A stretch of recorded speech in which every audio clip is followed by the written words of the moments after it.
پیشو او موږک کیسه. یو وخت په یوه ځنګل کې د یو سیند په غاړه یوه لویه ونه وه. په دې ونه کې یوه پیشو اوسېده. د ونې لاندې یو کوچنی موږک هم اوسېده. پیشو به تل موږک تعقیب کاوه او غوښتل یې چې ویې نیسي ویې خوري، خو موږک به هر ځل په هوښیارۍ سره تښتېده. یوه ورځ یو ښکارچی راغی. هغه د ونې لاندې یو جال کېښود چې کوم حیوان پکې بند شي. کله چې پیشو سهار راویښه شوه، بې له دې چې جال ته وګوري، سیده پرې ورولوېده، په جال کې بنده شوه. ډېره وډار شوه او چغې یې وهلې، مرسته وکړئ، مرسته وکړئ. موږک یې غږ واورېد او له کوره راووت. کله چې یې ولیدل پیشو په جال کې ده، خوشحاله شو او ویې ویل ها ها ها، اوس خو به زه خلاص شوم، پیشو به نور ما نه ځوروي. خو پیشو ورته په غمجن اواز وویل مهرباني وکړه، ما وژغوره، زه درنه خواهش کوم.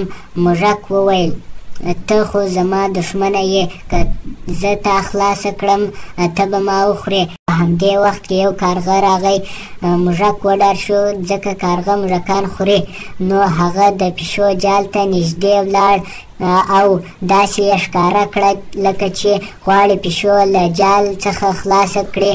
کارغه چې دا منظره ولیده وویرېد او په زړه کې یې وویل که دا پیشو خلاصه شوه ممکن ما وخوري. نو سمدستي یې الوت وکړ ولاړ. موږک ولیدل چې اوس ښکارچی هم را روان دی، نو ژر یې جال پرې کول پیل کړل. ورو ورو یې جال پرې کړ او پیشو خلاصه شوه. پیشو حیرانه شوه او ویې ویل زه خو ستا دښمنه وم، ولې زما ژوند وژغوره.